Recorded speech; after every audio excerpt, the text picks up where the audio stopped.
Hey, everybody. Welcome to Odd and Untold, the podcast where we talk about all things strange and spooky. And this week we're doing some more Bigfoot sightings. It is another audience requested episode, this time by Flyspec Cafe, who comments on almost every video, watches almost every video. So, Flyspec, thank you. I appreciate you.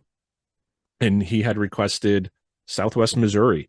And so I wanted to touch on that. So, we're going to do Taney County in Southwest Missouri. I've already done Southwest Missouri once before. I did Stone County, and I'll link to that down below in the description so you guys can find that one. It was our episode on MoMo, which is the Missouri monster, and that's kind of the local Bigfoot nomenclature there. A lot of different states have their own Bigfoot, wood boogers or skunk apes or the Falk monster of Boggy Creek. So you have these kind of regional names for Bigfoot, and in Missouri it's MoMo. So we're going to be talking about Taney County, and Taney County contains Branson, Missouri, and Branson also goes a little bit into Stone County, which I've covered before, and we'll get a little bit into Branson and all that good stuff. Some cool Bigfoot stories coming up tonight. I also just wanted, if you're watching this on publication date, today is my brother's birthday, so Jeff, happy birthday. And throw a picture of him up here so you guys can see my brother and my Photoshop skills from many, many years ago. So happy birthday, bro. And without further ado, let's get into some Bigfoot sightings for Flyspec in Southwest Missouri. So as I said, Taney County has Branson, Missouri in it, and Branson is famous, a famous resort city, resort town. It's in the Ozark Mountains, so not too surprising that we're going to have some Bigfoot sightings from, kind of outside of the city in Taney County. And a lot of attractions down in Branson. Like I said, it's a resort town, so it includes the aquarium at the boardwalk, Beyond the Lens, the Hollywood Wax Museum, Wonderworks, Ripley's Super Fun Zone. So, like, if you guys know Ripley's, Believe It or Not, Silver Dollar City, Whitewater, Mount Pleasant Winery, Dolly Parton's Stampede. There's a whole bunch of like other things, helicopter rides, zip lining, cave tours, go-karts. It's just like a big attraction town. There's a Titanic museum there, which my son would like to go to at some point. There's another one in Tennessee. I think they're both owned by the same person. Tennessee is probably a little bit easier for us to get to than Missouri, but at some point, I would like to take him to both places because he loves the Titanic history and all that good stuff. But yeah, there's Taney County, Branson, Missouri. I'm just going to pull up a map here so you can kind of see Taney here in Missouri, kind of just due south of Springfield, Missouri, and right next to Stone County, which, like I said, I've covered before. And so let's get into some Bigfoot sightings there because that's what everybody's here for, not a geography lesson. Okay, so our first Bigfoot story for the episode, early morning road crossing north of Branson, and this comes to us from the fall of 2012.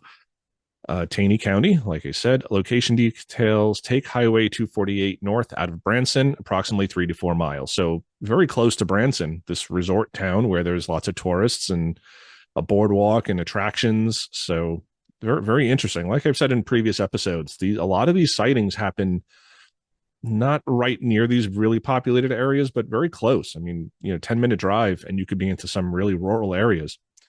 And observed, he says, I was driving to work on Highway 248 north of Branson, Missouri, traveling south on the road. I came around a corner and was a good distance from the vehicle in front of me, approximately 200 yards or so, and a Bigfoot crossed the road between us. It was early morning, so it was still dark, and I saw it in the headlights of my Jeep. It crossed the road from left to right in front of me in maybe 3 or 4 steps. It was taller than the truck that was in front of me. Later, as I caught up to the truck, I found out it was a full-size Chevy 1500. The Bigfoot was upright on 2 legs, and it was brownish, grayish in color. It disappeared off the right side of the road, up a hill into the brush. No other witnesses were known. This was early morning, about 5:30, 6 a.m. It was still dark. He says there was a deep ravine on the left side of the road and just forested area. So not far out of Branson, but still a Bigfoot sighting. So we have a follow-up investigation here by BFRO investigator Carter Bouchard, who says, spoke with the witness, not much to add. The creature crossed in front of him and behind the truck in front of him. The driver in the truck in front of him did not appear to notice the creature standing on the side of the road. There were no brake lights or slowing down were noted. It's a 2-lane highway, and the creature took 3 to 4 steps to cross 20 to 25 feet, not running or even in a hurry. It was at least 6.5 feet tall and probably taller based on it being taller than the truck, as stated, a full-size pickup. It stepped easily over a guardrail and walked up a steep hill. It did not run or jump and disappeared into the brush. The entire event was 15 to 30 seconds. He was traveling about 40 to 45 miles an hour. He's very familiar with the wildlife in the area, spent a lot of time on farms and around animals, and is quite certain of what it wasn't and pretty sure of what it was. Bulky build, if he were to guess, but it was walking away from him. Very matter of fact, laid back, and there was no embellishment. Very reliable, articulate, and believable. No preconceived notion one way or the other of Sasquatch prior to the event. So, again, a very quick sighting, but a roadside crossing. And this one's interesting to me because it's crossing between two cars. And I'm not surprised that the truck in front of him didn't brake or slow down. As I've said before, I don't understand why these creatures don't wait for the cars to just pass, because if you're passing in front of it, clearly you're in its vision, and the headlights are much brighter and they're going to illuminate anything in front of you. And when people are driving at night, you're looking ahead of you. If these creatures just waited until the car passed, you could run right behind the car and the driver is probably not going to notice what's behind them. They're looking ahead. Ahead is what is illuminated. Behind you, it's dark. Even if your tail lights are on or their brake lights are on, it's just red. And you'd have to be braking and looking in the rearview mirror to see this thing run across. But this witness sees this thing walk across in just a couple of steps, which, again, we hear this a lot, that it's crossing these 2-lane highways in just a few steps, which a normal person couldn't do. It's stepping over a guardrail. It's walking on 2 legs. This is clearly not a bear. So again, is this a guy in a suit at 6 in the morning, 5:30 in the morning, walking across a road, stepping between 2 cars, going 45 miles an hour? Easy way to get killed or injured. Easy way to get shot. So just a very sort of standard, story here. No embellishments, which, as I've said on the show before, I enjoy. I think they're just more realistic. You see something cross the road. It's not stopping to have a conversation with you. There's not 16 other baby Bigfoots and Bigfoot grandma following it. It's just this one creature crossing the road. He's saying that it's man-sized, man-shaped. It's on 2 legs. Very interesting. So clearly the person in front of him didn't see it. Quick sighting, but clearly it wasn't a bear. So not sure what to make of this one, but I think this person saw something very strange. So very cool. Okay, story number 2. Family has recurring encounters at home near Forsyth. And this, the main one is from August 11th of 2011. Nearest town is Forsyth. This is in Taney County, Missouri. Nearest road is Highway H and Highway 160. This initial story is not very long, but the follow-up adds a lot of details and other information, so stick with me for this one. Observed. My husband and I were woke around 12:30 a.m. with some strange sounds coming through the baby monitor. The bedroom the kids are in is right next to ours, but we didn't hear anything from our room. It was only through the monitor that the sounds could be heard at first. There was a squeaking sound that sounded like someone was messing with the window in the kids' room, so almost like it's trying to lift the window up. So scary. My husband went to the other room and to turn the outside lights on. We have lights on every side of the house, installed after an attempted break-in, while I stayed in the kids' room to see if I could see what was making the noise. I was standing beside the window, peeking through the edge of the blinds when the lights came on. So something's moving out there. Turn the lights on. He turned the lights on. There was another noise, something hitting/bumping the side of the house, the same side of the window I was standing on. So we hear this a lot too, like kind of the slapping of the house. Then there was a big shadow moving away from the house toward the woods. The woods are only about 10 feet from that side of the house, and this shadow moved very fast. My husband returned and he looked out the window and saw nothing. We waited, looking out the window for several minutes, but weren't able to see anything.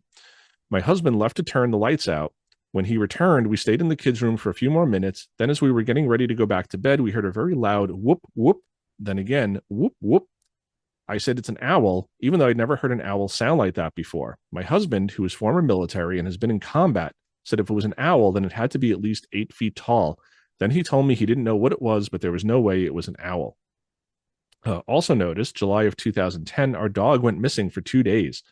This was very odd as our dog was fixed and never roamed. He always stayed home. Well, in the second afternoon, I heard him yelping in the woods behind our house, so I went looking for my kid's dog. I found him laid up in the bed of the spring, unable to walk. He was trying to drag himself home using his front legs. Poor pup. Getting him home and then to the vet, we had to put him down. The dog was said to have been beaten. The vet said his back was broken, both legs were broken. The vet said the trauma was equal to that as getting hit by a car, yet there are no roads or trails in the valley where the dog was found.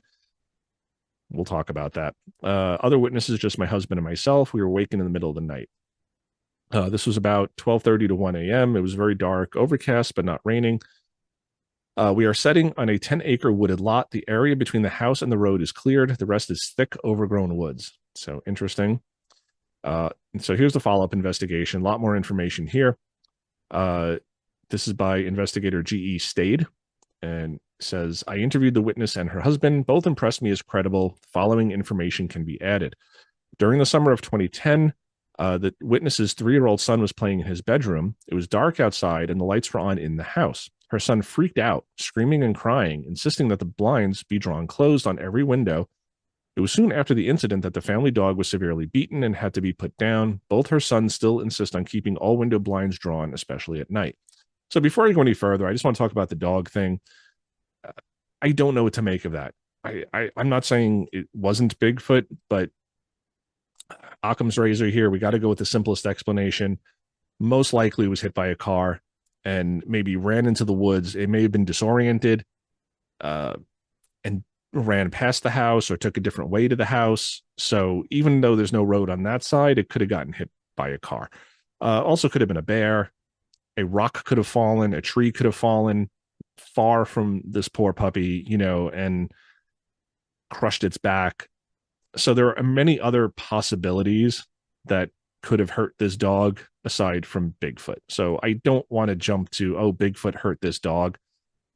It's one of these sort of circumstantial things that, in light of everything else going on, sure, maybe Bigfoot hurt their dog, but I don't like jumping immediately to, oh, Bigfoot also killed their dog. It just doesn't sit right with me. It's interesting that these kids were like, hey, shut the windows, like they saw something. And 3 years old, who knows? We'll get into that, though. They continue. The witness has a baby monitor in her son's bedroom to monitor them. The baby monitor is very sensitive to the proximity of people and tends to produce screeching sounds when anyone walks near it, so it's got like interference. She had the monitor hanging from a curtain rod in the boy's bedroom so that it wouldn't produce the screeching feedback type noises. On the night of the incident, the baby monitor awakened the witness and her husband by making its notorious screeching noises, typically associated with the presence of a human body. That concerned the witness, and she became very vigilant to all sounds produced by the monitor. The witness then heard squeaking noises through the monitor. The witness described the sound as similar to when a person slides their face against a glass window. So, interesting. After hearing the noise 3 or 4 times, the witness and her husband realized that someone was outside the window in their children's bedroom and responded. The witness was in her children's bedroom when the husband turned on the outside lights. She immediately heard a loud thump on the outside wall of the house by her children's bedroom and observed the shadow of something large and tall running away from the house towards the nearby woods. So they're thinking intruder, probably, like someone's trying to get in the kid's bedroom. So it's a scary situation no matter what. I mean, even if this wasn't Bigfoot, like what is out there trying to get their kids? Another person? The witness and her husband have heard trees being snapped while outside at night. Upon investigation, they found a 4 to 6 inch diameter healthy tree freshly snapped over at approximately 5 feet from the ground. Again, circumstantial. On September 3rd, 2011, at dusk, the witness observed a Bigfoot watching her as she smoked a cigarette on her porch. The witness commented, I was skeptical till now. Now I know it was no deer. The witness initially felt like she was being watched and consequently focused her attention in the direction from which she felt observed. She saw a dark human form that would step out from behind a large tree into a slight clearing, then slowly retreat back behind the tree. BFRO investigator Ron Bowles and I visited the witness at her home and recreated the incident. The Bigfoot's location was identified to be within the mentioned clearing in dense woods, approximately 90 feet downhill from the witness's location at the time of the sighting. The height was determined to be approximately 8 feet. The creature's location proved to be the only line of sight from which to observe the witness that evening, from approximately 70 feet deep within the very dense woods. So she's seeing this creature observe her. And again, we hear this a lot, just kind of peeking out from behind a tree and then going back behind a tree. Not sure what to make of that behavior. I guess they're hiding, but they don't realize sometimes that they're wider than the tree. So if they can't see, it's almost like childlike, like, peekaboo. Like they think if their eyes are behind the tree, we can't see them because they can't see us. Very interesting behavior. On November 15th, 2011, the witness informed me that something large and very tall was heard attempting to manipulate a large, heavy doghouse located on the witness's deck. The witness was not utilizing the doghouse for a dog, but as a shelter for feeding her cats. Whatever had attempted to manipulate the doghouse did so from the ground, reaching over the deck railing, which is 6 feet above the ground. The visitor possessed enough strength to move the heavy homemade doghouse and loudly impact the main house. No claw marks were found. At the time of her report submission, the witness wasn't aware of other Bigfoot sightings in her area. However, BFRO report 22600, which we're going to talk about, not the next story, but the one after, and this report occurred only a few hundred yards east of the witness's location. So that's interesting. So we have like two reports that are very close together. So I'm a little on the fence about this one because they've had a previous break-in, hence they put the lights up, and they have this baby monitor up, and it sounds like something is touching the window or maybe trying to open the window. They look outside, they see a big shadow moving away from the house toward the woods. So I can't say for 100% certain that this is Bigfoot. There's other stories that they've had where the only one that she's really seeing Bigfoot is this one when she's on the porch smoking and she sees this Bigfoot kind of moving from behind a tree to look at her. But this one, I don't know if it's Bigfoot. On the other hand, we do have stories of these creatures looking in windows, especially of children or women. And this is her children's bedroom. So was this a Bigfoot creature looking in the window, trying to see her kids, maybe tapping on the glass or trying to open the window? Who knows? But they've had a break-in once before. My instinct here, the skeptic in me has got to say this might have been a person. So, in Occam's razor, the simplest explanation is usually the right one. They've had a break-in before. Maybe it was another break-in attempt. They didn't get in, but that's kind of what I'm leaning towards. The dog, again, I would think the more likely explanation is that it was out. It got hit by a car. It crawled away. Sometimes animals, they don't want to go home. They go somewhere to die. They know they're going to die. And it's sad, but I'm guessing this was probably a car hitting it. The more interesting story is her seeing this thing while she was smoking and it's moving between the trees. Could that have been a person? Could that have been a guy trying, to scope out the house and case the joint, to kind of break in again? Possibly. It's a dark human form that would step out from behind a large tree. So there's not a lot of detail here. It's a large shadow, a large human form. I'm a little on the fence about this one. I think it's very possible that this is somebody stalking the house, maybe trying to break in. I don't know why someone would break in while everyone's home. That's dangerous. But if they're trying to kidnap one of the children, scary. So whether this is Bigfoot or not, very scary. But we will be talking about another report that is close by, and that we'll link that one back to this one. So let me know what you think of this one, because like I said, this one is, I'm kind of torn on this one. So I'd love to hear what you guys think. Was this Bigfoot? Was this just a burglar? So things to ponder. All right, so our next story is a possible midday sighting by a motorist on Highway 465 outside Branson. And this happened in March of 2006, Taney County. Location details: take Highway 65 from Branson, Missouri to Highway 465. Go west about 1.5 miles to the north side of the highway is where it was seen. So the nearest road is 465, nearest town, Branson, Missouri. And he says, this sighting happened on Friday, March 17th, 2006. I was driving down Highway 465, Ozark Mountain High Road, going westbound about 1.5 miles from Highway 65 in Taney County, Missouri, at approximately 1:30 p.m. when I noticed off the side of the road a large, cold black creature standing beside a large tree. It was standing on two legs and was the shape of an extremely large man. I know for sure there was no way this was a bear.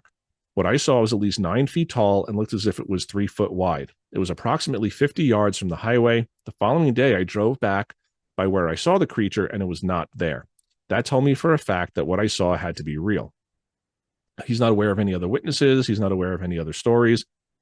He's saying this was about 1:30 and it was sunny. Follow-up investigation by BFRO investigator Ron Bowles, who was mentioned in the previous account. December 13th of 07, he talked to the witness via phone, seemed real clear about his recollection of his experience. He said he'd seen a creature facing east while he was driving west. The creature was 8 to 9 feet in height with black fur, long and thick, a cone-like head, and the head was tight with the shoulders. So, no neck really, just kind of tight in with the shoulders. So interesting.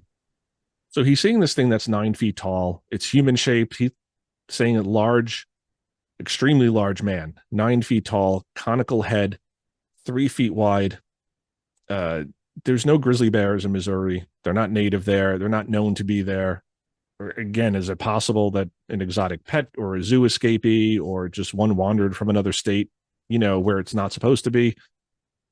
Possibly, but a bear's a bear, and most people know what a bear looks like. He's saying this was the shape of a large man. It wasn't just a big, hairy thing. Like in the previous story, she's seeing a shadow, that could be anything. It could have been a bear. But this is man-shaped. It's got long black hair, cone-like head, and tight with the shoulders. He's saying this head was sitting on the shoulders, and when bears stand up, you don't really see the differentiation between the head and the shoulders, especially in silhouette. You just kind of see this tall shape. It doesn't look like a man. It's not going to have shoulders. So a shorter sighting, a shorter story, but again, on a roadside, standing beside a tree. And we talked about one last week. We were talking about Bigfoot sightings in Texas. And again, there was one standing by a tree and a woman saw it, just kind of like picking things off the tree. So we hear this a lot too, just these creatures by a tree or peeking out around a tree. It didn't run out in the road in front of him, which I'm kind of surprised about because it seems like these creatures do that a lot, but who knows? But I think this is a good sighting. It's very tall. It's 9 feet, conical head. And this is broad daylight. This is not, nighttime where the headlights are only hitting it for a split second. He's getting a good look at this. So interesting story here. Okay, so our next story. Couple has early evening encounter at home near Forsyth. And again, this is related to the previous story with the family having encounters near Forsyth. And this is from July of 1998. Nearest town is Forsyth. Nearest road is Highway 160 and State Highway H. Observed. Location is in Taney County, 3 miles north of Forsyth. It's an underdeveloped area comprising multiple 10-acre lots, heavily forested, served by a dirt gravel road. So as the previous report said, this is just down the road from the other one. So these 10-acre lots that people have where it's like a house, there's a dirt road, and then there's thick forested areas. This was in late summer, July or August of 1998, about 8:30 p.m. And the witness says, my wife and I were living in a small park trailer, 8x30, on our 10-acre lot just north of Forsyth, Missouri. The area is isolated, almost entirely undeveloped, and composed of heavily forested 10-acre lots. Access to the area was, at that time, a rather narrow dirt/gravel road, which was barely able to handle two-way traffic. The area supports a variety of wildlife, including possum, raccoons, bobcats, foxes, coyotes, and a large deer population. Black bears, small and scraggly, are relatively rare, but are reportedly making a comeback in the area and appear to be moving from Arkansas to the south. So again, black bear, typically small, scraggly. Black bear can get very big, but those are the outliers. Most black bear are not huge. They're not grizzlies. They're not Kodiak. They're smaller on the whole. Again, not all the time. There are outliers, but for the most part, if you're seeing a black bear, it's not going to be this monstrous thing. He continues, both my wife and I had been to work very early in the day and were quite tired. We were lying in our bedroom at the western end of the trailer with the windows open, reading before turning in for the night. We had small reading lamps turned on. There was still some light outside, but the sun had just dropped below the horizon and trees. We suddenly heard a long, drawn-out scream that was very reminiscent of a woman in fear or pain.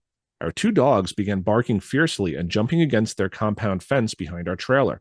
The long cry was repeated, this time with an upward shift in tone toward the end, and I was reminded of the call of a peacock. So they're not thinking Bigfoot. They're thinking, like, is this a peacock? Is this some sort of other animal? Or is this a person in distress? They're not thinking Bigfoot. They're thinking like, oh my God, is this someone who's hurt? Or is this just like a peacock that got loose? I asked my wife what she thought it was, and it did sound like a peacock. She used to work at an amusement park where peacocks roamed freely, and she said it was most definitely not a peacock call.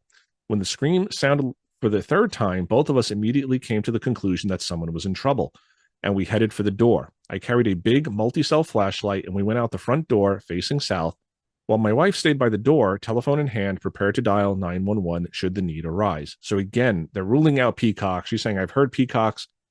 And where I used to live near the Staten Island Zoo, and they had a peacock there. And on quiet nights, you'd hear this thing screaming, and kind of cool. You hear this peacock, but it sounded weird.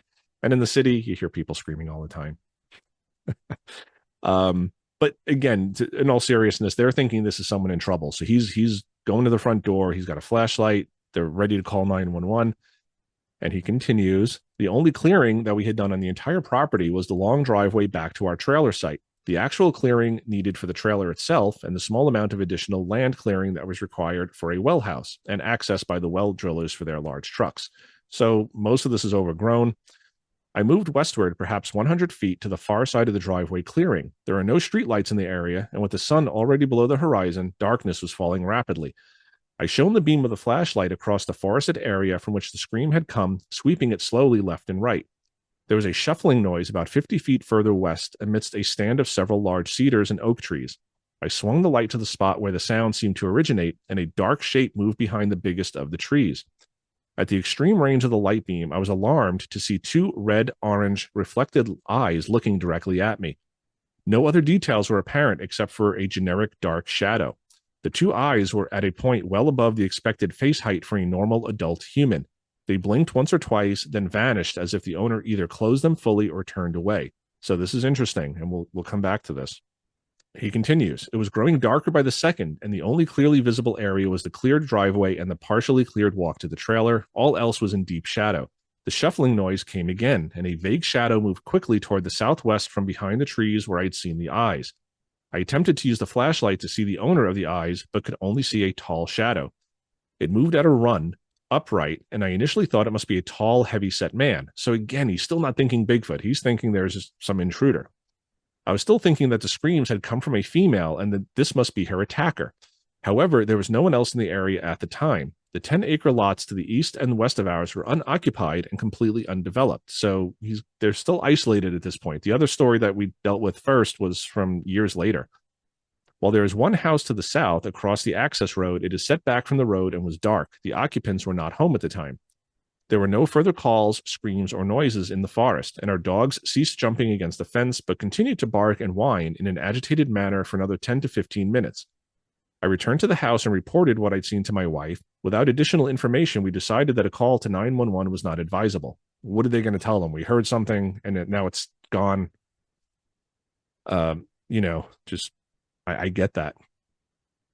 Within a week, we were attending a gathering of the Ozark Mountain Indian Heritage Association and recounted the incident to several of the men in the group.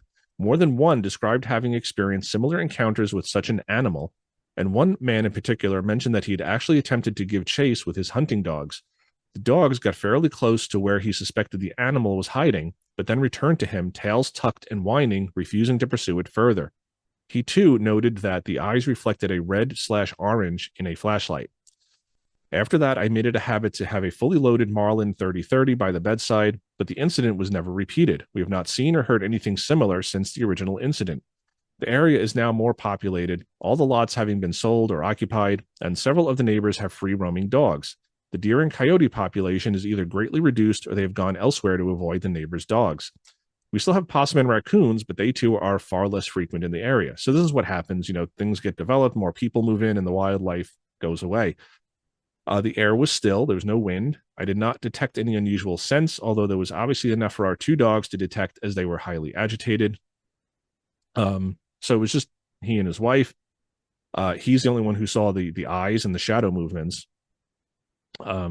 So he's saying that there have been others in the area who encountered the same glowing eyes and a woman screaming. So interesting. And we'll get into the follow-up investigation, and then I'll give my thoughts on this one. So Ron Bowles, again, says, I talked to both witnesses via phone. Although the area is currently more developed, almost 10 years earlier, this couple were pretty much the only ones living in that area. I found these people very matter-of-fact and to the point on their experience. I know this area is heavily forested to this day. I was invited to come by the witness's residence and hope to update this report soon. So then in April of 2008, I went and visited Tuesday evening. He showed me the property and the heavily wooded area downhill from his house where many game trails were found. Deer and turkey have been abundant recently in that area. We found possible footprints of humanoid nature, but were larger than mine, which is a 13 triple E, and possible tree signs. I yelled out 3 howls in the woods and heard a possible response from a distance. I then left the witness.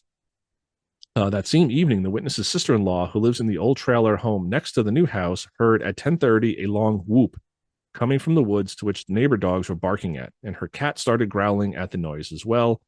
A few hours later, the sister-in-law was woken up by a very loud roar, seemingly close to her home. So they're hearing these noises, these roars, these whoops, these screams. And again, I like that this witness initially is hearing this scream. They're thinking it's an animal of some sort. Again, foxes and fisher cats and owls and all sorts of animals can make these sounds and screams that sound unearthly, ungodly, just terrifying. So their first thought is maybe it's a peacock, maybe it's some sort of animal. And then they're thinking maybe it's a woman in distress. He's looking out, he's seeing a shadowy figure. He's thinking it's the attacker. It's got red or orange eyes. And we hear this a lot in Bigfoot reports. New Jersey has big red eye. There's old orange eyes. There's, all these creatures have these allegedly glowing or eye shine eyes. And they're usually I've heard everywhere from like yellow, amber, orange to red. Every now and then you'll hear green or white. I don't know what to make of that. It's just all different sort of eye shines and eye glows. So he's not getting a great look at this thing. It's big. It's shuffling. He's seeing the eye shine. It's blinking. It's coming back. At the time, there's nobody there with them. It's a very desolate area. And even now, it still doesn't sound very populated. It's not the city, clearly. So I don't know, is this the same, burglar from, if I go back to the old story, that was 2011 and this one is 1998. So you're talking, 13 years in between. Is it just an area that's popular for criminals to go to try to break in? I don't know why criminals would try to break into trailer homes. Bigger houses are typically better because you can stay on the first floor. If the bedrooms are upstairs, you can get out easier. If you're breaking into a trailer home, everyone's just like right there. And more than likely they have a weapon on them, especially if you're out in the middle of nowhere like that, just to keep animals away. A bear comes in or coyotes come in, you shoot the gun in the air and they scatter.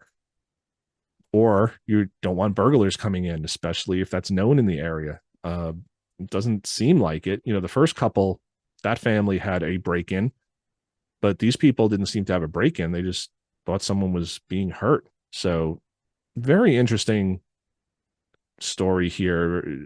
And again, a lot of people will say this. They'll hear things in the woods and it sounds like a woman being like brutally murdered. It's just ungodly, unearthly screams. I don't ever want to hear that. So was that a creature? Again, I'm a little on the fence about this one. This one I tend to think might more be something. It just doesn't sound like a burglar. I don't know why. Even if this guy ran out with a flashlight, if that was a person, you're going to run. You're not going to stand there and look at him and then come back. That's just weird. Like you're going to turn around and disappear and then kind of come back around. You're going to get shot. It's just a weird thing if you're casing the joint, So again, I'm not fully convinced here, but this one convinces me a little bit more than the previous one. So let me know what you guys think. Okay, so our last story of the night. Memory told of a nighttime close encounter in the Henning Conservation Area near Branson. So near Branson again. We're going a little bit further back now, 1993. This was in the summer, August, and this was near the Ruth Henning Conservation Area, also known as Henning Park Scenic Overlook. Nearest road is 76, the highway, and nearest town is Branson, Missouri. Again, and observed. So she says, I've told the story to numerous people over the last 16 years and have been made fun of quite often. But though I have forgotten many things from my 20s, the pictures in my mind, even the sounds of breaking twigs, everything from that night is still crystal clear. And that happens a lot with trauma. Either it's a blur or you remember like everything in detail. I have not questioned what we saw ever and still hold true the fact that we saw nothing other than what it is called, Bigfoot. It was August, I believe, 1994. Ruth and Paul Henning Conservation Area outside of Branson, Missouri. This was 1 a.m. A friend of mine and I had just got off work and pulled over at what was then a scenic overlook. A trail at that time wound back and forth in approximately 60-foot lengths as it progressed up the hill to an old fire tower. If I was there, I could show you exactly where we were and where it was, but I will do my best to describe. We had gone up the path 2 turns when we heard a loud snapping sound in the quiet night. We both instantly froze and looked up. Between the 3rd and 4th path turn, we could see it. A huge, large, slightly slumped Bigfoot, long arms silhouetted almost by the city lights and open area behind it. We just stood there, shocked. The friend I was with, after what seemed like 5 minutes of being frozen still, yelled, "Hey," and then 1 foot from it, a second slightly shorter one stood up and turned to look right at us. Then they both ran off. So it's almost like a juvenile or a baby Bigfoot. The running was so significant because they ran on back legs but hunched over with long arms, and it was loud, snapping twigs and pushing their bodies right through small trees in the way. We waited a moment and then walked the trail to where they had been standing. Using a close-by tree to estimate the height of the tallest, it had to be at least 7.5 feet tall if it wasn't slumped. We heard another snap in the woods and ran full sprint to the fire tower at the top of the hill and stayed there the entire night. We didn't talk much about it, still in shock, I think. Please contact me for photos of the park and any information. She says, also noticed broken tree limbs and underbrush was noted after coming down the hill out of hiding the next day. Smell was awful. Still in the same area the next morning. You could smell like a sweet, yucky smell. And people report that a lot. Sweet, almost like rotting garbage, rotting vegetation. You ever like walk past a dumpster that's been out in the hot sun? It's got like a very sweet, and you know, sweet makes it sound appealing, and it's really not, but it just has like a sweet smell. So she says it was just the 2 of them walking. It was a warm August night. She thinks it was August. She says it may have been during football season, so probably late August. And there was a follow-up investigation by BFRO investigator Robert Driscoll, and he says, spoke with the witness who was very mature and credible in her testimony about her face-to-face experience. She's a lifelong resident of Branson and has been to the Henning Conservation Area since her experience. Her testimony relayed the following in detail. The animal observed was 7 to 8 feet tall, dark, shiny, straight, long hair, extremely large in the shoulders, 3 to 4 feet across the chest, heavy legs, very long arms, and a small flat head and short neck. Not a bear. I'll throw the picture up again. It ain't a bear. The second animal to the right of the larger one was about 2 feet shorter, so you're probably talking 5 to 6 feet. Dark, shiny, straight, long hair, small chest, waist, and legs. So it definitely sounds like a juvenile or a younger one. After shouting at the animals, the larger one led the smaller one away from the area toward the fire tower lookout area. Both animals, with the larger in lead, went crashing through the tree line, making their escape south of the parking area. There were no vocalizations. Witness was adamant about the location on the second-tier winding trail to the lookout/fire watchtower. The animals were silhouetted against the Branson skyline and city lights, so really cool. Like you're close enough where you can see the city lights in the distance and the skyline. Witness did not find any credible evidence other than broken saplings caused by the escape of the animals. So this is a weird one. Very rare to see more than one creature at a time. It does happen, but for the most part, people see one creature. But they're walking in the woods at night. It's dark. They come on this trail and they see what she says is slumped with long arms, silhouetted by the city lights. Her friend yells at this thing because what else are you going to do? You want to kind of maybe scare it off, or you don't want to run because if it's a bear, it's going to chase you, or any predator. You know, maybe they didn't want this thing chasing them. So the friend yells, and a slightly shorter one stands up and looks right at them, and they both run off. Freaky. You know, are these people in the woods in suits, like 2 people? I can't imagine. But she's saying about 7.5 feet tall. So between 7 and 8 feet tall. The other one, 5 to 6 feet tall. I'm a little over 6 foot. So if that's a young one and it's almost my height, a grown adult male, spooky, spooky. This is just a creepy story. And then they go to the fire tower and they're afraid to come back down the trail. I mean, it's dark and they're just saying, like, yeah, we're going to stay sheltered and we'll leave in the morning when it's light out. And I don't blame them. So, very cool story here. I like that they're seeing two creatures. Uh, Again, that's rare, but it sounds like either an adult and a juvenile, or maybe a male and a female. I don't know. Uh, but the big one leads the way, so it sounds more parental. Very creepy. Not bears though. This is not bears. They know what they're seeing, and bears aren't going to run off on two legs, especially not both of them.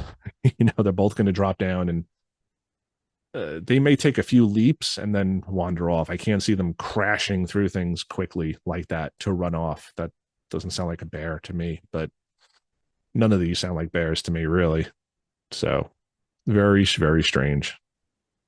All right, everybody. So there's some Bigfoot sightings from right outside Branson, Missouri, Taney County, Missouri, in the southwest of Missouri. So fly spec, I hope you enjoyed that one. If you guys have counties in states that you want me to cover, shoot me an email, jason@oddanduntold.com. I clearly take viewer requests, and next week's going to be another one. So I'm doing a lot this January of just trying to catch up on people requesting me to do these places. Like I said, I did Texas last week for Rico. This week was Missouri for fly spec. I haven't decided which one I'm doing next week yet, but it's going to be a viewer request. So stay tuned for that. In the meantime, everybody, question everything. Were these all Bigfoot? Were some of these just burglars or prowlers or drug addicts, or just people scoping out the houses and trying to case the joints? Or were these Bigfoot creatures? A few of the stories I'm a little on the fence about, but I think all of these are possibly Bigfoot. I can't really rule out Bigfoot for most of them, and the other ones, they're getting clear views of these things. They're not bears. So again, either people are lying or they're seeing a creature that's not supposed to exist. So you decide. So yeah, till next time, everybody, embrace the weird, rock and roll.